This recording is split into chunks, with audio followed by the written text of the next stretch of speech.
Let's get right to it, shall we? Pardon General Michael Flynn.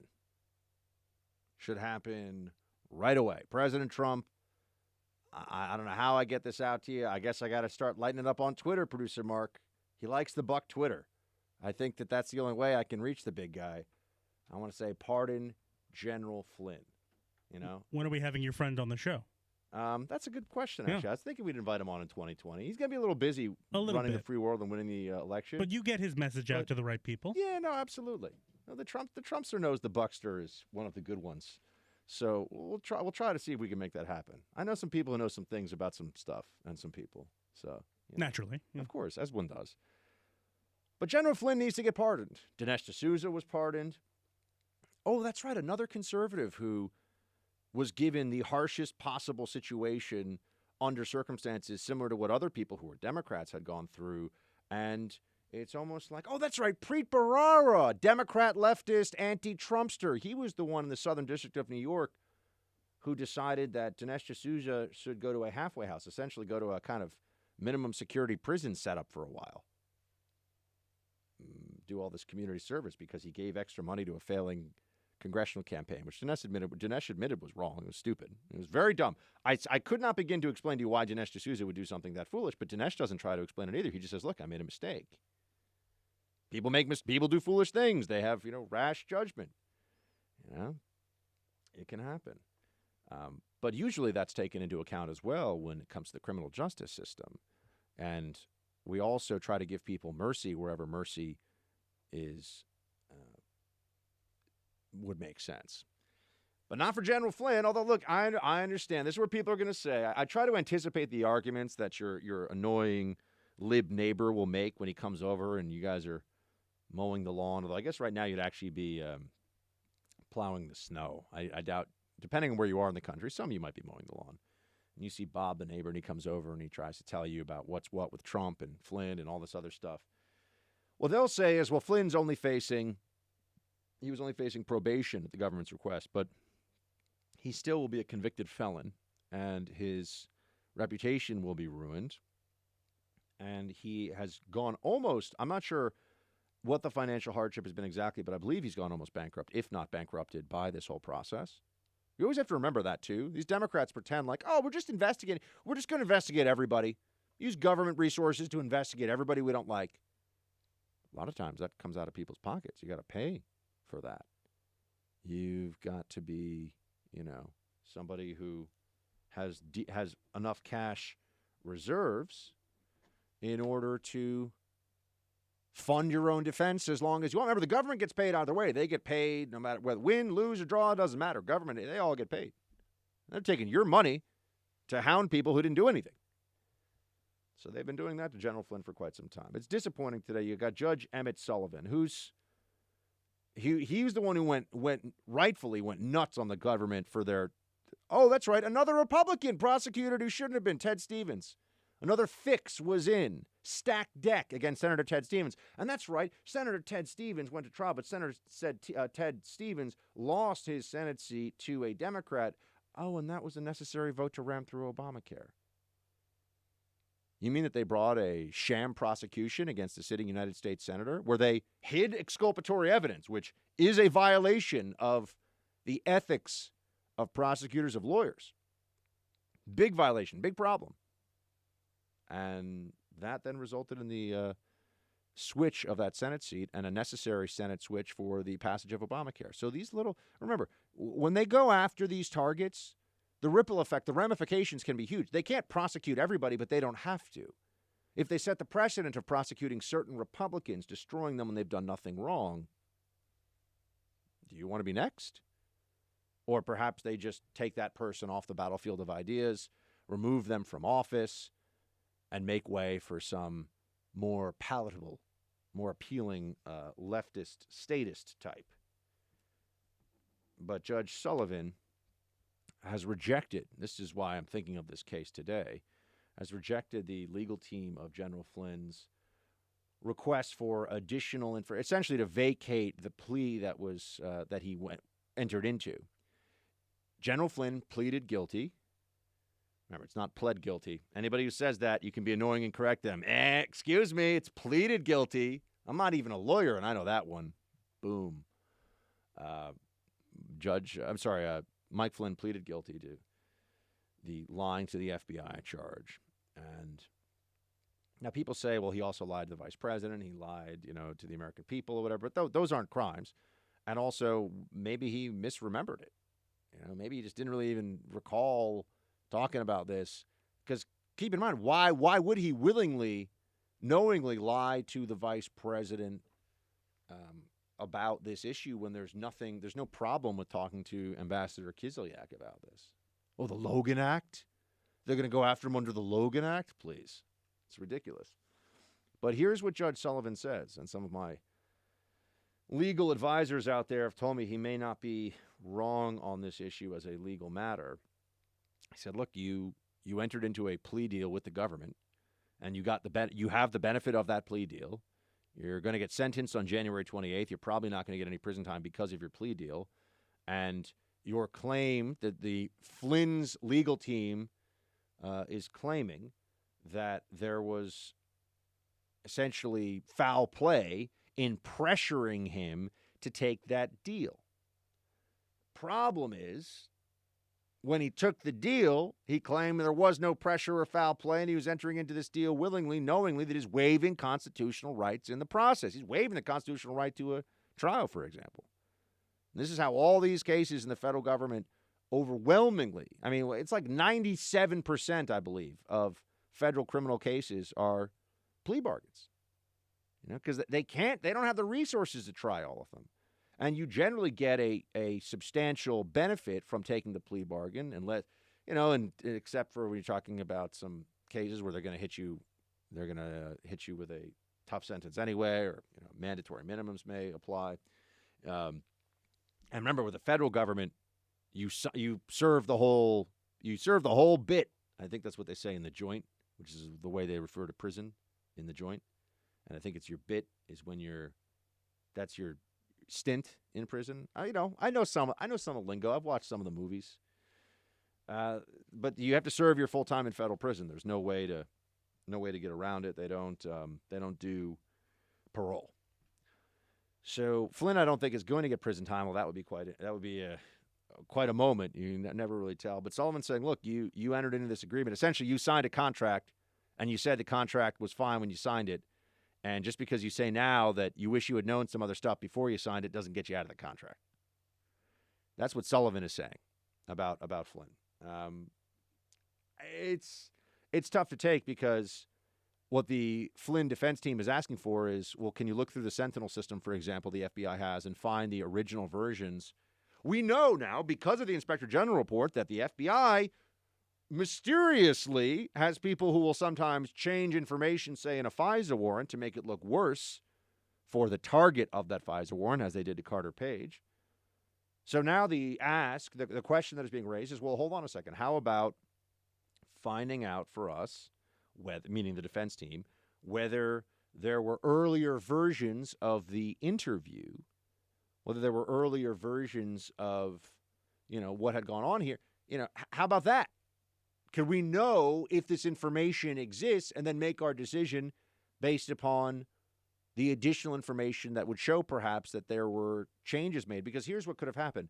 The FBI initially might have thought, well, Flynn, thought he was telling the truth. And this is what the belief is. Flynn thought he was telling the truth, but he might have, made a mistake on this one. So it's not criminal. And then the people coming along who hate Trump, the kind of people that would leak to Ignatius, the Washington Post information and get this whole thing going. Classified information at that. The people who hate Trump look at this and say, and of course Michael Flynn along with him, say, no. You got him in saying something that we can prove is not true. Hit him with the charge. Change that around. Wouldn't that be an interesting turn of the situation? Wouldn't that be quite a change? A circumstance that we should all be aware of. But Judge Sullivan, who is not he's not a big S state stooge. He's not somebody that just takes the federal government's word for it all the time. He's been pretty good on some issues in the past. He's saying a deal's a deal. You sign the deal. So the government's position here that even if they hid information in order to get that plea deal, even if there's new information that's come out since that plea deal, you took it, you signed it. Which just maybe as a matter of law, people could argue this one. It certainly feels unfair.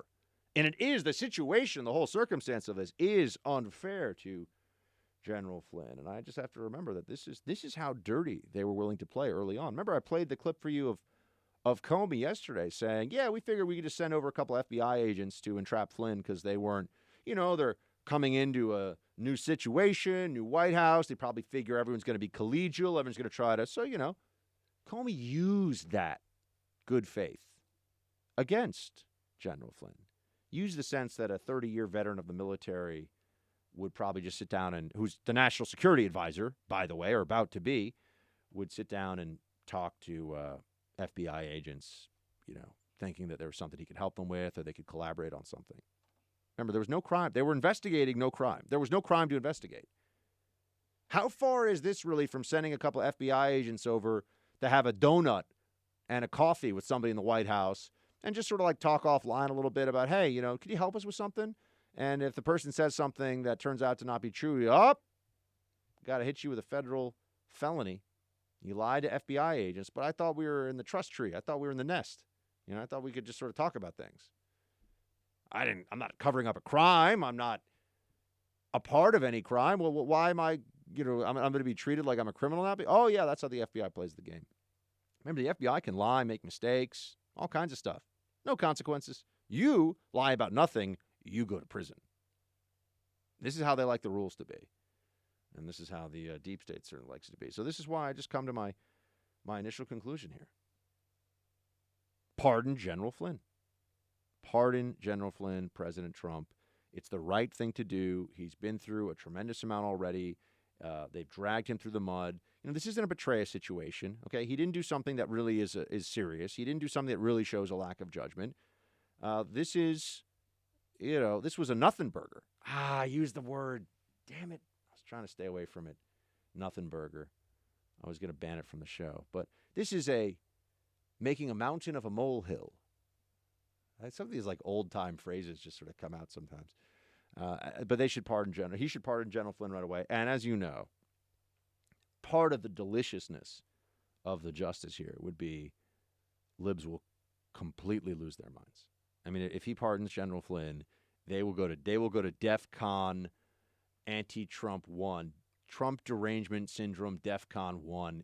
They'll lose their minds, even though the guy's not even going to go to prison for anything. It seems that's what the belief is, but just that he would vacate this, which is what he clearly should do. It'll be amazing to see the heads explode. It'll be amazing to watch them do the thing that they do, which is going to be hysterics. It's going to be acting like this is the end of the world, the worst thing that's ever happened. But I bring it back to the key point here. Trump should pardon General Flynn.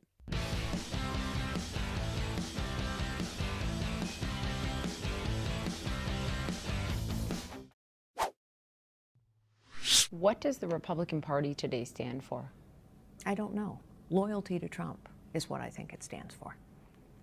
And what has sadly what has the arc of the last 3 years taught you, and what do you want the party to be in 5 years? The Republican Party was the party of Abraham Lincoln. I believe three things that I thought the party stood for. Number one, everyone has potential, and we should not be defined by our circumstances. Number two, people closest to the problem know best how to solve it. And number three, power concentrated is power abused, always. It doesn't matter how well intended the holder of power is. Power concentrated is power abused. Those are the things I believe. I don't know that the Republican Party believes in those things anymore. They certainly don't act that way. They used to be clear-eyed about the danger from Russia or China or North Korea. I don't know that they are anymore. If you do run for political office again, will you run as a Republican, or I don't know. I don't know if I'm running, and I don't know if I will. So has the party potentially lost you? We'll see. I don't make rash decisions, but my party designation doesn't define me, honestly. It never has. You can add Carly Fiorina to the Romney list here. I would say what a disappointment, but I mean, does anyone really care what Carly Fiorina thinks? I mean, CNN does, of course. Oh, why? Because she hates the Republican Party now all of a sudden, or thinks, She said, this is the classic stuff. Oh, the party of Abraham Lincoln. Abraham Lincoln was president a long time ago. So what exactly? What does Abe think about confronting China's trade practices? I mean, these are fun things to say, but what does it really mean? The Republican Party is not aware of the danger of China, Russia, or North Korea, really? Do we have to invade those countries to be aware of the danger? I just want to know. Remember that a lot of us were willing to give, unfortunately, too much deference to the assessment of the Bush administration that we should invade Iraq, that we should engage in a long-term reconstruction of Afghanistan. The Republican Party the Republican Party that these never Trumpers on the supposedly on the right, although they even say now, I'm not sure what my party is. Some of them even switch parties. Do they take any responsibility for the disastrous outcomes of interventionist neocon foreign policy? I want to know. Do we ever get to? That's a big deal. They seem to forget this. Putting our men and women in harm's way, people losing their lives, losing limbs, coming back with terrible wounds, external and internal, for wars that, as somebody who spent time in both war zones, even then was wondering, what exactly are we trying to do here? That's a big deal. That's a much more concerning issue for a party, one would think. Trillions of dollars spent than Trump's tweets. But just see, and do not forget, how much more outrage there has been from all of these people who despise Trump on the right, on the left, and in between, everywhere. How much more outrage there has been over the firing of sanctimonious bureaucrat Yovanovitch from her ambassador position as compared to the really irrefutable proof that we have now. I mean, we've known for a long time, I've known for a long time this is going on, but the irrefutable proof that our national security and political leadership were lying to us about the war in Afghanistan for almost 2 decades now. What outrages them more? I mean, we have young soldiers going over there. Under the Obama administration, we have Marines going over there, dying in Helmand Province, dying in the fields of Afghanistan, so that Obama doesn't look like a weak commander-in-chief. Iraq was the bad war. Afghanistan is the good war. For what was Obama sending all these men over there? For what? So that he didn't look like he was a dilettante on national security issues, which he really was. Someone explain to me. Why is there no outrage about that? What matters more? Being lied to by our political leadership, Bush as well, on Afghanistan, or a mean tweet from Trump? How about some perspective?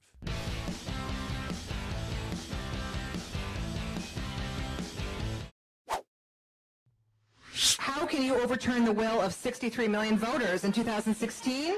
And why don't you trust voters to make a decision for themselves in less than a year? Yeah.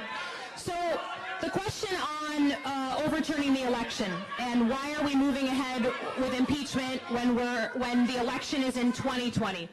So for me, honestly, this is why I was not supportive of impeachment for many, many months, because I thought the election in 2020 should take care of it.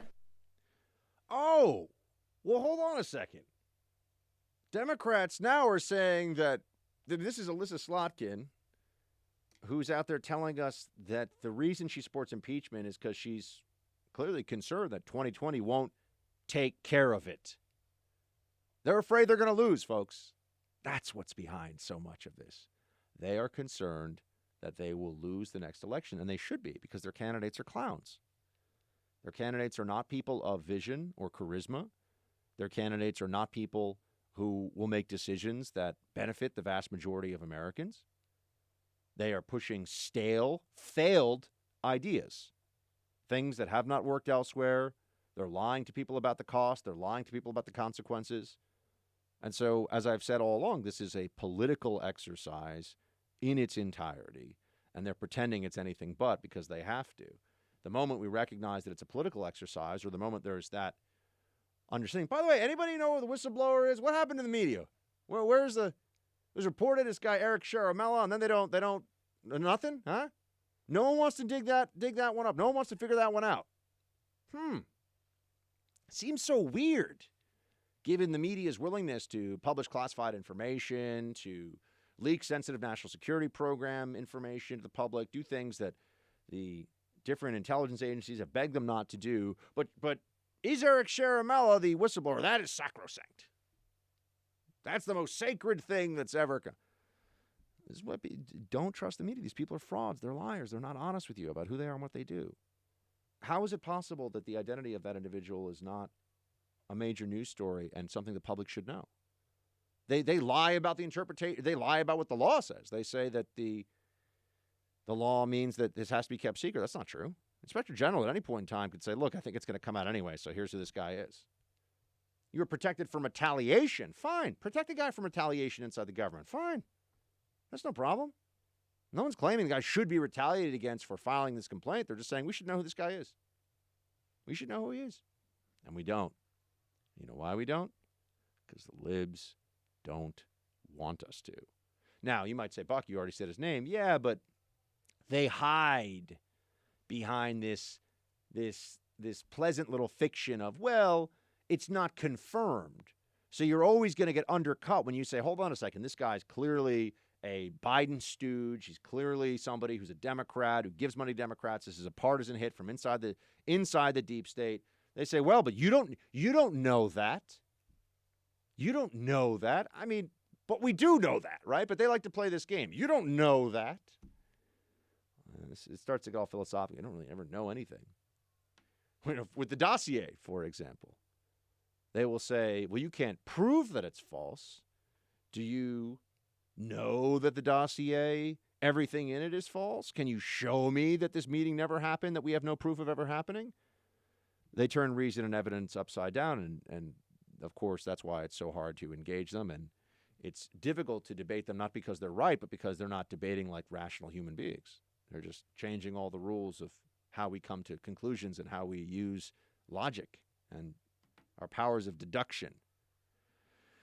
But yes, Alyssa Slotkin says that she is going to back impeachment because she's worried about the possibility of what will happen in 2020. And then that brings me to this is, Rudy Giuliani right now is out there giving interviews and talking about how there's more. I'm just going to say it. I know Rudy, he's got to produce something, and we got to actually get something out of this. There has to be some, information to support. We keep hearing about, and John Solomon drops these little tidbits here and there. Oh, there was a lot payments Latvia said to Hunter Biden were flagged or whatever. Okay, we need some real something. We got to stop nibbling around the edges of was there corruption, provable, criminal corruption going on with Burisma, the Bidens, and Ukraine. We need that information. We are not able to just continue, dealing with these little snippets of stories that would be really helpful. We need the real thing. It is go time. And with that, then I just think about this. So I don't know. I don't know if Giuliani's going to have that stuff or not. But this brings me. This is amazing. This is great stuff. I'm trying to find it as I'm talking to you right now. Oh, here we go. This is from a New Yorker piece. I mean, you want to know how much the media will bend over backwards for you if you're a leftist, or if you're part of the Democrat establishment. What are they really willing to do? The truth is that the news media, the journalists, the fancy people who share their opinions and do so under the guise of just sharing information, the propagandists of the liberal media, they will do anything to protect you if they think that you're necessary for the cause, including humiliating themselves. I mean, just listen to all the clips we've been playing about CNN and what they've been up to with the dossier. And I mean, these people, any credibility that they have, remember, you can't just keep reporting on something that you can't prove is true, that you don't know is true, that any normal person would think is false, and do it night after night after night, without ever asking any hard questions, and then turn around and say to people, whoops, just, maybe that one wasn't what we thought it was. Let's move on. That is their plan. But with Hunter Biden, they're willing to just embarrass themselves entirely.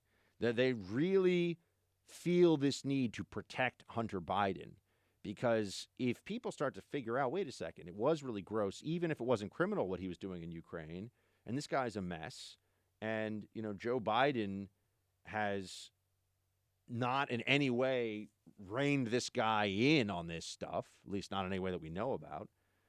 So that's why you get the New Yorker, very, very fancy publication, the New Yorker writing things like this. Hunter Biden felt reassured on a more personal level after doing some of his own research. He read that Burisma owner Zlochevsky had championed efforts to ensure that bears held in captivity in Ukraine were treated more humanely. There we go. Why was Hunter willing to accept $50K a month from Burisma while his daddy is vice president and running foreign policy in that country? Because Zlochevsky I like when they're more nice to the bears. I like when they feed the bear good food, free range, red meat, egg, chicken. Not like the kibbles and the bits for the dog. No, I like the big steak, perhaps a ribeye, dry age, tomahawk, very good cut. Yeah, Zlochevsky liked captive bears to be treated nicely. And so that meant that Hunter Biden's like, yeah, I like this guy. I'll take $50K a month. He's nice to bears. The bears. And this is in the New Yorker. Isn't that astonishing? Isn't that a great little factoid? I mean, this would be like saying, yeah, maybe I shouldn't have taken a paper bag with all the money under the table, but, I heard the guy giving it to me like dogs. He likes dogs. Woof, woof. And we're supposed to view this as what exactly? They will do anything to try and rehabilitate the image and the actions of Hunter Biden. Paternity test Hunter Biden these days, man. And this guy is a mess. Can you imagine the scrutiny that he would be under if you just switched this? If it was not Hunter Biden, but it was Hunter Trump or Hunter Pence, or, just make him any Republican politician's adult child, an adult child who also is benefiting tremendously from his father's political connections and association. I mean, keep in mind that I've spoken to Democrats. I mean, I've had Democrats tell me that they believe that Donald Trump Jr. should go to prison. They would be happy, they would be pleased if the president of the United States' son went to prison. And yet, we're supposed to give all of this deference to Hunter Biden because he's had a tough go. A lot of people have had a tough go. Getting $50K a month though for doing nothing, that makes your go a lot easier. And that's just the part of it. I mean, some of you are going to say, Buck, what about China and what happened there and all the rest of it? But guys, it's not about corruption. It's not about self-dealing or leveraging one's family name and political connections in illicit ways. That's not what it's about. Hunter Biden just really likes bears, wants the bears to be treated well.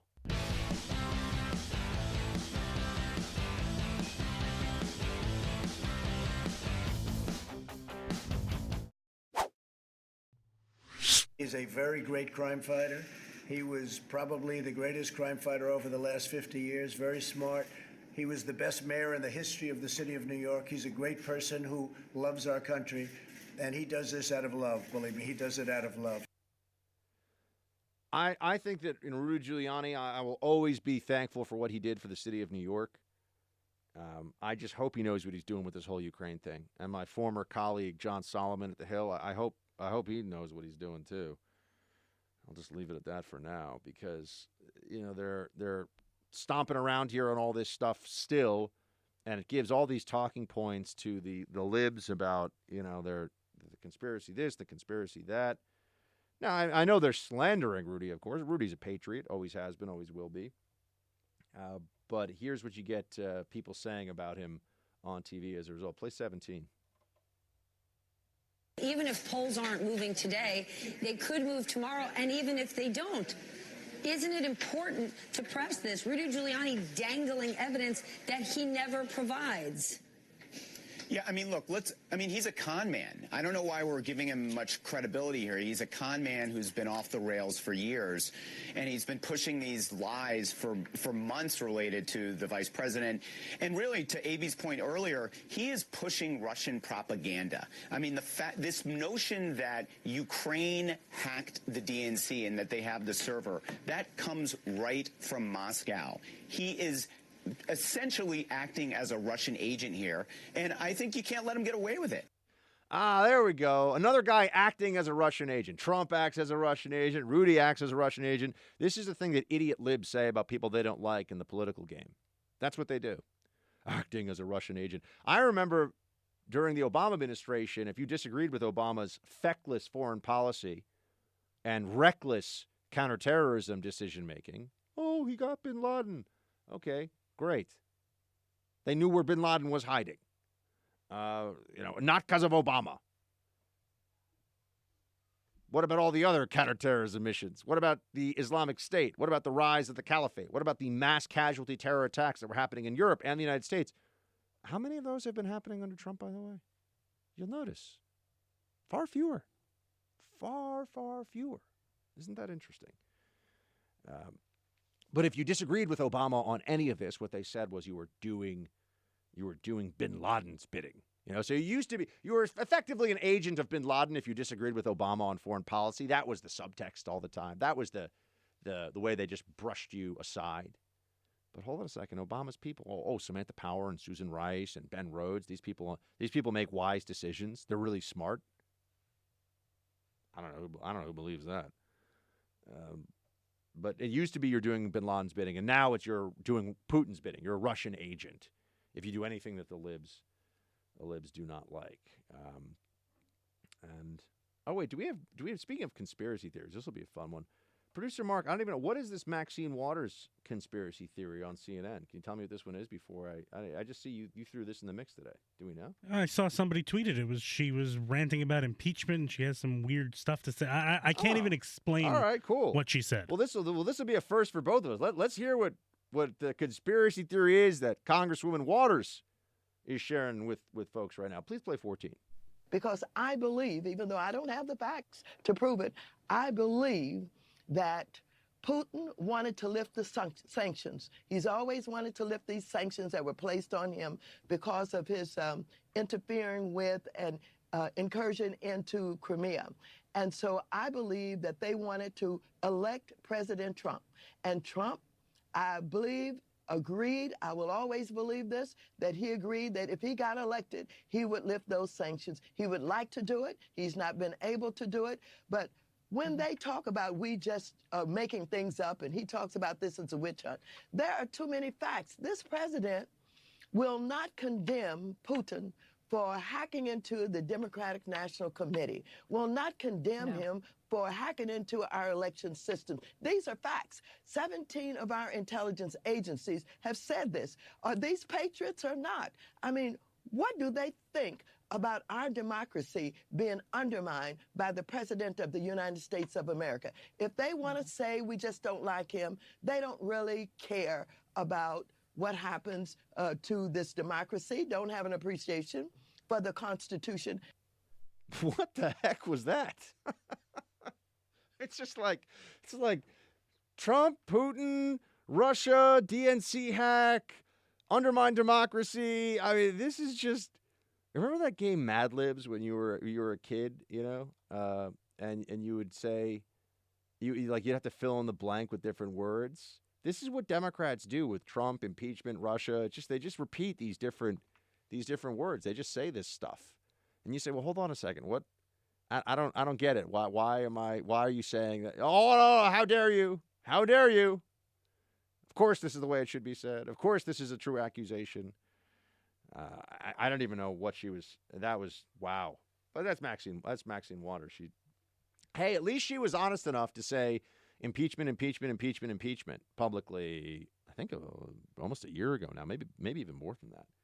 Whereas other Democrats like Pelosi have a heavy heart. I have a heavy heart impeaching the president. It makes me so sad. Oh, I don't know what I'm going to do. It's going to undermine our democracy unless we do it. Just absolute crazy talk.